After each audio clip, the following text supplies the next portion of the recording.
Bonjour, Bonjour, c'est Anna et Damien. et aujourd'hui nous allons parler du sujet très intéressant. Est-ce qu'on est égoïste si l'on ne veut pas d'enfants? Oula!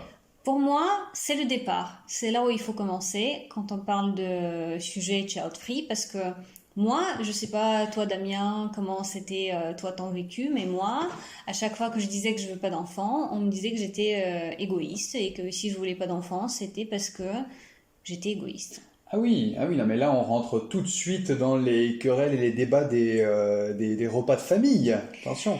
Alors oui, mais je pense que ces débats de famille, elles font partie des raisons pour lesquelles j'ai décidé de faire ce podcast avec toi. Et je pense que c'est vraiment incontournable. C'est d'ailleurs pour ça que je commence. Voilà, comme ça, Ouais. on pose les choses. Oui, non, mais c'est vrai que je pense que tous les gens qui ont déjà pensé à un moment donné à se dire non, mais moi je veux pas d'enfant, je pense qu'ils ont tous, absolument tous entendu cet argument-là au moins une fois dans leur vie. En général, c'est de la part de Tata Monique ou de Tonton Robert au dîner de famille, ou même des parents ou des grands-parents. Effectivement, ah mais tu veux pas d'enfant, mais c'est vachement égoïste de penser comme ça. Ouais, effectivement.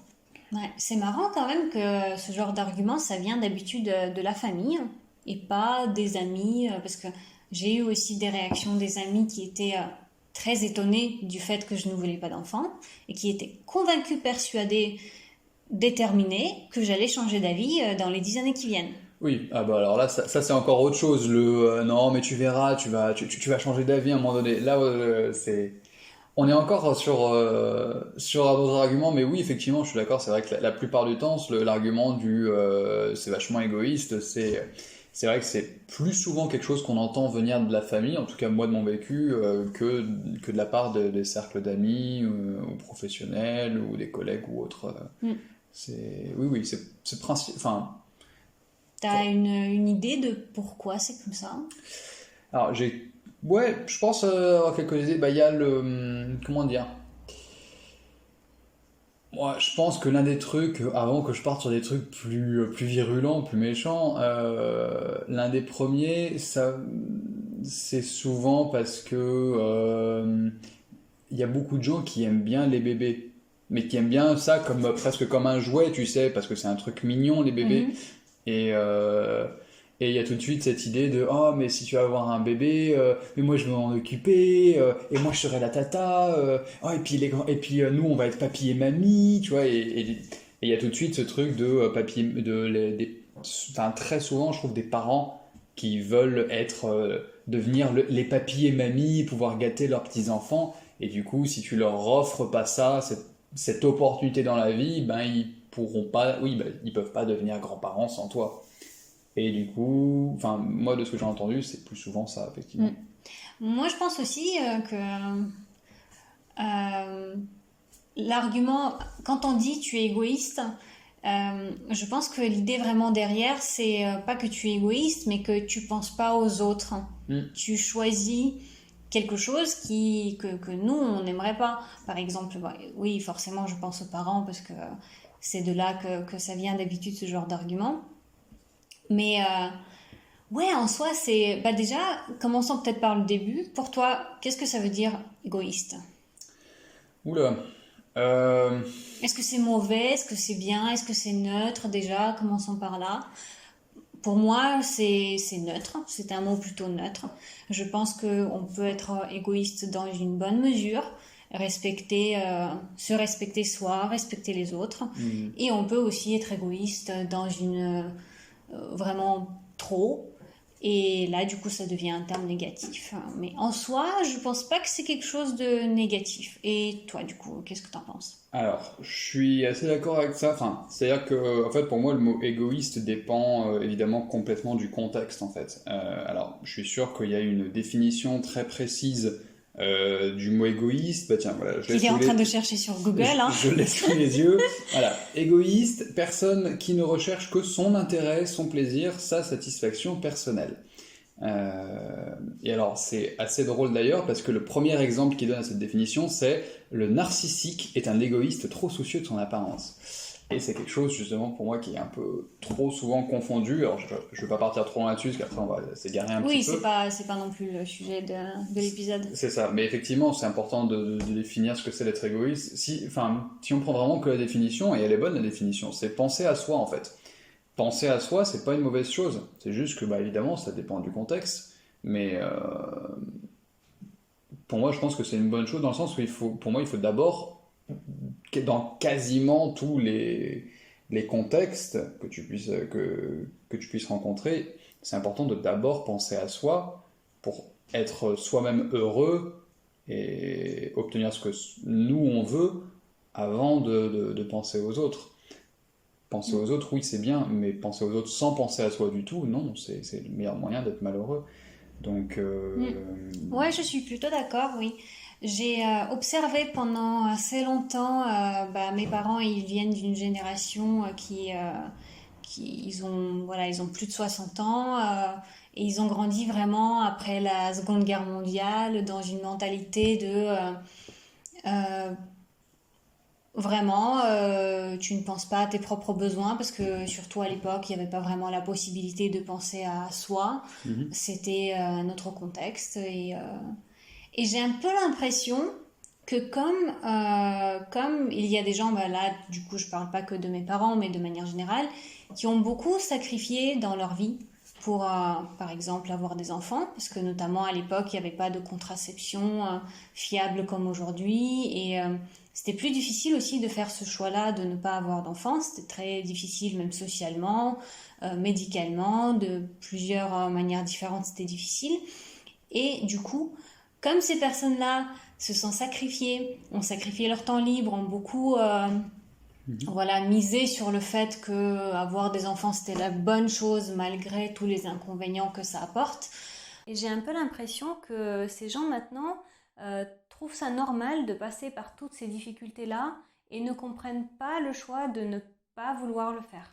On dit pas ça pour tout le monde, dans le sens où on sait très bien qu'il y a des gens juste qui aiment les enfants, voilà, c'est ça, voilà, Ah oui, il y non, a pas on de souci à n'a ça. absolument aucun Euh, problème avec les gens qui aiment et veulent des enfants, hein. c'est ça, mais simplement pour les gens qui, comme nous par exemple, n'aiment pas particulièrement les enfants ou ne veulent pas avoir d'enfants à eux en tout cas, euh, la question de l'égoïsme, effectivement, là ce que tu dis, c'est un bon point, c'est qu'en fait souvent, je trouve qu'il y a souvent une confusion entre la jalousie, enfin la jalousie qui est pas identifiée et l'égoïsme. Parce qu'effectivement, comme tu dis, il y a souvent ce réflexe, que ce soit pour les enfants ou pour plein d'autres choses d'ailleurs, euh, si moi j'ai galéré à un moment donné, pourquoi est-ce que toi tu galérerais pas? Et pour moi c'est un peu le même argument, enfin ça fait un peu parallèle avec ce que j'ai pu entendre, pareil, de mon vécu dans l'enfance, je pense que beaucoup de personnes l'ont déjà entendu, ce truc-là des parents qui disent ouais mais moi quand j'avais ton âge, nous on galérait vachement plus. Oui, d'accord, je remets pas ça en question, mais du coup, si tu as envie que moi aussi je galère parce que toi t'as galéré, est-ce que ça c'est pas égoïste du coup? Alors que à l'inverse, si tu, en tant que parent, en tant que proche, en tant que famille, est-ce que le plus sain, ça serait pas plutôt de dire bah oui, moi quand j'avais ton âge j'ai galéré, donc du coup, toi fais tout pour que tu ne galères pas et fais ce que tu veux. Enfin, tu vois, Hmm. offrir ce que, Ah oui, voilà. voilà, c'est des types de personnes différentes voilà, qui existent dans la vie. Du coup, moi, j'aimerais aussi revenir euh, sur un ton un peu plus sérieux. Mhm, Qu'est-ce que ça implique, en fait, l'envie d'avoir un enfant ou des enfants? Bah, déjà, ça coûte cher. Je pense que malgré toutes les allocations familiales et des choses auxquelles on a accès ici, notamment en France, ça coûte quand même très cher d'avoir un enfant. mhm. Donc c'est un budget qu'il faut prévoir. Pas tout le monde peut le faire déjà, c'est une question de possibilité. Et puis après, c'est sûr que ce genre d'investissement, faut qu'il ait de l'importance pour toi personnellement. Et puis aussi, finalement, qui c'est qui porte la responsabilité d'élever un enfant, qui c'est qui enfantera finalement, qui c'est qui va abîmer sa santé, qui c'est qui ne va pas dormir des nuits et des nuits pendant probablement des années. Mhm. Tout ça, à mon sens, c'est pas forcément un sacrifice, hein, c'est un coût qui pourrait avoir du sens si on a vraiment très envie d'avoir un enfant. Bien sûr. Et aussi, je pense que c'est une condition vraiment indispensable d'avoir un enfant. Il ne faut pas, à mon avis, avoir des enfants juste parce que c'est la coutume. Mais je pense que vraiment, les enfants, ils vivent heureux dans une famille qui les accueille, qui les attend, qui a vraiment envie de s'occuper d'eux. Et moi, c'est pas mon cas, en fait. Je n'ai pas spécialement envie d'avoir un enfant dans ma maison. Ouais, et je pense que ce qui est intéressant après, c'est aussi pour revenir vraiment sur le titre qu'on a dit, est-ce que c'est égoïste d'avoir des enfants? En fait, je pense qui est aussi important de définir, c'est égoïste par rapport à quoi? Ou par rapport à qui? C'est-à-dire parce qu'en fait, c'est là aussi où il y a plein de gens qui vont se différencier. C'est qu'il y a le premier exemple qu'on a donné tout à l'heure, par exemple, il y a des gens qui vont considérer que c'est égoïste parce que du coup, toi, en ne voulant pas d'enfants, tu vas les priver de l'expérience d'être grand-père ou grand-mère, ou d'être tata, ou d'être... Enfin, voilà, ce genre de choses. Mhm. Euh, Et après, tu as d'autres personnes qui vont trouver que c'est égoïste pour d'autres raisons. Il y en a, ça peut être pour des raisons religieuses, parce que selon leur dogme, selon leur religion, c'est important, et ça fait partie de tout l'aspect de leur religion et des dogmes de créer une famille, d'avoir des enfants. Il y en a d'autres, ça va être aussi simplement pour le débat. Alors là, on va pas se lancer là-dessus parce que c'est un peu débat un peu plus un peu plus lourd, mais tout le côté, on va dire, entre les gens qui sont pro-vie. Ça c'est quelque chose que j'ai beaucoup entendu honnêtement, alors heureusement pour moi pas dans les cercles familiaux, mais que j'ai entendu principalement médiatiquement, ou publiquement en tout cas, de gens qui disaient oui mais tu veux pas d'enfant, mais c'est égoïste pour l'enfant imaginaire que tu pourrais avoir, que tu ne veux pas lui donner vie, tu vois.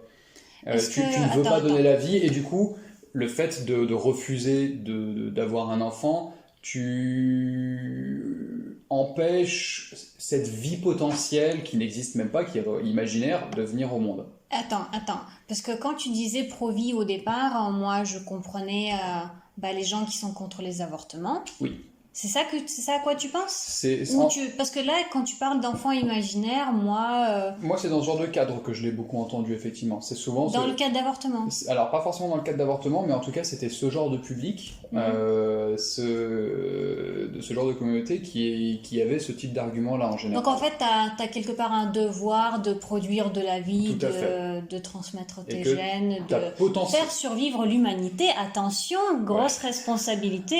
Voilà, oui. Alors, autre débat, attention pour une prochaine fois. Est-ce que l'humanité devrait survivre sur le long terme ou pas? Attention. Oui, non, c'est peut-être on part un peu loin. Oui. Mais en tout cas, je pense qu'on pourrait être d'accord, en tout cas nous deux, là tout de suite, que l'humanité n'a pas spécialement besoin de notre progéniture spécifiquement pour survivre. On n'est pas vraiment une espèce qui est en voie de disparition.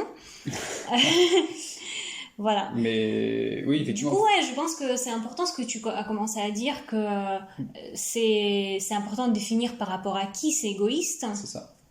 Et je pense que aussi, à un moment donné dans la vie, je prends des gros mots comme ça, c'est important de définir qu'est-ce qui est important pour moi, qu'est-ce que moi je veux accomplir dans ma vie, quelles sont les choses que je ne veux pas faire, quelles sont les choses sur lesquelles je suis prête à faire des concessions, quelles sont les choses sur lesquelles je ne veux absolument pas de faire des concessions. Tout à fait. Et pour le coup, un changement comme ça, avoir un enfant, c'est quelque chose qui change mais drastiquement la vie de quelqu'un. Et je pense que pour le coup, les grands-parents, notamment par exemple, qui voudraient voir leur petit enfant, ne serait-ce que même dans le meilleur des cas tous les week-ends, oui, quand même, c'est un investissement pour moi, le calcul coût-bénéfice n'est pas très... voilà. Moi, Ah bah, ça fait cher le divertissement de papy et mamie, oui.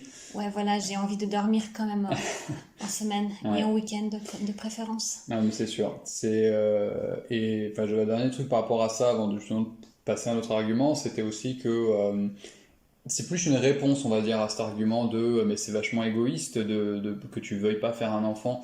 Moi, dans ce genre de cas, il y a un contre-argument assez facile à ce compte-là, aux gens de leur dire bah oui, mais à ce compte-là, pourquoi est-ce que toi, tu n'adoptes pas un enfant? Parce que avoir un enfant, pourquoi c'est égoïste? Parce que de toute façon, enfin, c'est une vie qui n'existe même pas, c'est encore un projet, c'est imaginaire, c'est voilà. Il y a des enfants qui ont besoin de parents qui sont pas adoptés. Pourquoi tu essaies pas d'adopter? Ça, c'est égoïste. Si toi tu veux un enfant, mais que tu choisis enfin, Mais tu ne veux pas toute la responsabilité d'avoir un enfant. en fait, si les gens, enfin, en fait, moi, c'est un argument que j'aime pas utiliser parce que c'est beaucoup plus complexe que ça. Enfin, voilà, la vie est pas tout noir ou tout blanc, Tout à fait. mais c'est plus quand les gens ont tendance à devenir un peu agressifs avec cet argument mais c'est vachement égoïste que tu ne veuilles pas donner la vie, que tu ne veuilles pas, voilà, enfanter, que tu ne veuilles pas avoir un enfant de toi, tes propres gènes. Ben, à ce compte-là, quand ça devient agressif, moi j'ai pas de souci effectivement à rétorquer avec ce contre-argument que j'aime pas, oui, mais à ce compte-là, c'est plus égoïste. Si toi tu veux réellement un enfant, tu veux vraiment un enfant dans ta vie, oui, et ben dans ce cas, adopte. Il y a un vrai besoin, et en plus, enfin, il y a quelque chose de beaucoup plus altruiste à faire ça, et du coup, il y a quelque chose, c'est encore moins égoïste, parce que tu le fais pas juste pour toi par envie d'enfant, mais tu le fais par aussi envie d'aider un autre. Pourquoi tu le fais pas? Ouais. Mais voilà, là euh, enfin, on a beaucoup parlé d'identifier égoïste par rapport à quoi, mais en fait, je pense qu'il y a aussi autre chose qu'il faut voir par rapport à ça, il faut aussi dédiaboliser le terme égoïste. Ouais. Ça, c'est ce qu'on avait dit au tout début, mais je pense que c'est important de dire, mais oui, peut-être que c'est égoïste, mais et alors? Bah, pour moi, c'est une question de frontières personnelles. C'est une question de projet de vie. Et si quelqu'un dit que je suis égoïste parce que je privilégie mes choix de vie par rapport aux envies des autres, ce n'est pas quelque chose qui va nuire à la vie de quelqu'un. C'est pas quelque chose qui empêche d'autres gens à réaliser leurs rêves. Je ne suis pas voilà, je ne suis pas agressive envers des gens qui veulent des enfants. Je comprends tout à fait. C'est une envie tout à fait naturelle. Il n'y a pas de souci. Bien sûr. Mais en même temps, j'aimerais bien qu'on respecte mes envies, mes choix de vie, mes frontières personnelles, etc., etc. Donc je pense que finalement, la question de l'égoïsme, elle n'est pas vraiment très pertinente par rapport à ça. Voilà. Ça, c'est ma conclusion. Ouais. Et toi, c'est quoi ta conclusion? Bah, moi, ma conclusion, c'est que oui, moi, j'ai envie d'en revenir à la définition de l'égoïsme qu'on a vu au tout début, que l'égoïsme, c'est penser à soi. Et ben, à ce compte-là, oui, d'accord, c'est égoïste de ne pas vouloir d'enfant. Et alors? Très belle conclusion. On va s'arrêter là pour aujourd'hui et on vous revoit dans un prochain épisode avec un autre sujet à aborder.